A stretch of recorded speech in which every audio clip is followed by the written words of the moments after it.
बिस्मिल्लाहिर्रहमानिर्रहीम। अस्सलाम वालेकुम। आज का हमारा टॉपिक है gaseous exchange between alveoli and capillaries.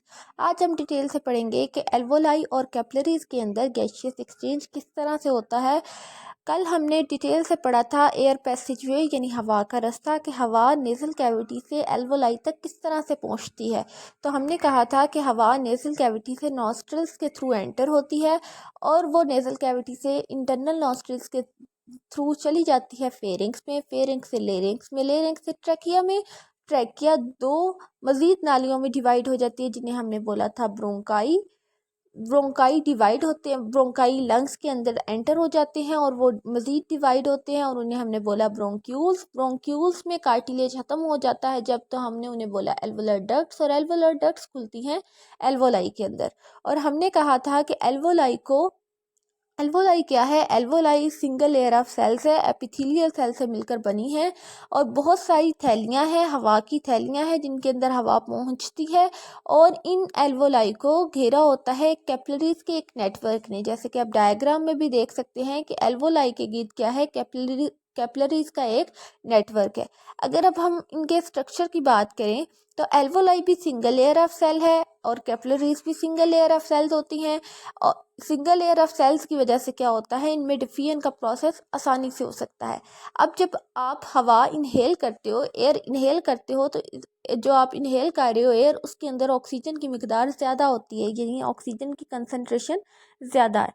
अब जब आपकी ऑक्सीजन जो है वो आपके एल्वोलाई के अंदर पहुंची तो वहाँ ऑक्सीजन की क्योंकि कंसंट्रेशन ज़्यादा है, और जो आपका कैपिलरीज है वो वहाँ जो ब्लड आ रहा है वो आपके हार्ट से आ रहा है और वो ब्लड जो है वो डीऑक्सीजनेटेड है, यानी उसमें ऑक्सीजन की मिकदार कम है, वहाँ कार्बन डाइऑक्साइड की मिकदार ज़्यादा है।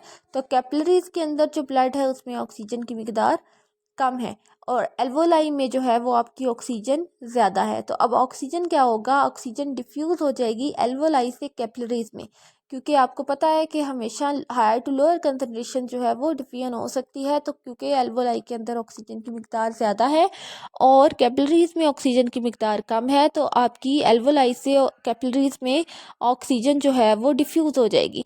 इसी तरह अगर देखा जाए तो जो कैपिलरीज है वहाँ कार्बन डाइऑक्साइड की मिकदार ज़्यादा है, वहाँ ऑक्सीजन कम है, जबकि एल्वोलाई के अंदर जो है वो कार्बन डाइऑक्साइड की मिकदार कम है।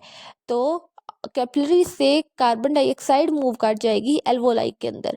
तो इस तरह गैसियस एक्सचेंज होता है, यानी एल्वोलाई से ऑक्सीजन मूव करती है कैपिलरीज में और कैपिलरीज से ऑक्सीजन मूव करती है एल्वोलाई में।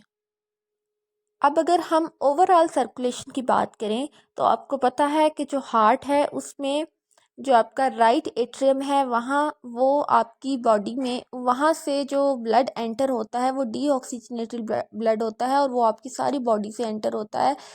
आपकी डीऑक्सीजनेटेड ब्लड सुपीरियर और इन्फीरियर वेना केवा के जरिए आपके राइट एट्रियम में एंटर हुआ, राइट एट्रियम से राइट वेंट्रिकल में चला गया और राइट वेंट्रिकल से आपके लंग्स में चला गया through pulmonary artery. Pulmonary artery के ज़रिए आपके दिल से, हार्ट से जो ब्लड है, कौन सा ब्लड, डीऑक्सीजनेटेड ब्लड, वो चला गया आपके लंग्स की तरफ थ्रू पल्मोनरी आर्टरी।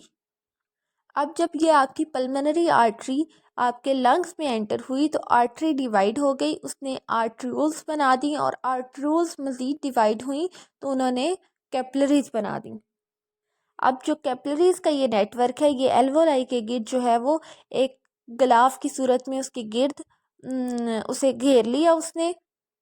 अब कैपिलरीज मिली तो उन्होंने मिलकर बना दिया वेन्यूल्स, वेन्यूल्स मिलेंगी तो उन्होंने मिलकर बना देना है वेन्स। तो अब क्या हुआ कि जब कैपिलरीज में गैसियस एक्सचेंज हो गया, कैपिलरीज मिली उन्होंने वेन्यूल्स बना दिया, वेन्यूल्स मिली उन्होंने वेन्स बना दी। अब क्योंकि यहाँ जो वेन है, हम स्पेसिफिकली जब लंग्स की बात करते हैं तो हम साथ वर्ड यूज़ करते हैं पल्मोनरी, तो यहाँ जो वेन बनेगी वो होगी पल्मोनरी वेन। जैसे कि आप देख सकते हैं, अब ये पल्मोनरी वेन क्या करेगी, ये पल्मोनरी वेन ब्लड को लेकर जाएगी। अब ये ब्लड है ऑक्सीजनेटेड ब्लड, क्योंकि गैसियस एक्सचेंज हो चुका है। अब ये पल्मोनरी वेन ऑक्सीजन ब्लड को, ऑक्सीजनेटेड ब्लड को लेकर जाएगी हार्ट के अंदर। वो लेफ्ट एट्रियम में एंटर होगा, लेफ्ट एट्रियम से लेफ्ट वेंट्रिकल में और लेफ्ट वेंट्रिकल से आपकी पूरी बॉडी में जो है वो ऑक्सीजनेटेड ब्लड मूव कर जाएगा। तो इस तरह से हार्ट से लंग्स की तरफ और लंग्स से दोबारा हार्ट की तरफ ये सर्कुलेशन होती है और गैसियस एक्सचेंज होता है। लंग्स बेसिकली ऑक्सीजन लेकर आते हैं, बाहर से आपकी ऑक्सीजन आती है वो लंग्स में आती है, और फिर लंग्स जो है वो आपकी पूरी बॉडी के अंदर जितना ब्लड है उसे ऑक्सीजनेट करता है, उसे ऑक्सीजन प्रोवाइड करता है। तो ये था ओवरऑल प्रोसेस गैसियस एक्सचेंज का। उम्मीद है आपको समझ आ गई होगी। अगर कोई क्वेश्चन हो तो कमेंट सेक्शन में आप कमेंट करके पूछ सकते हैं। Thank you so much for watching and subscribe the channel and hit the bell icon.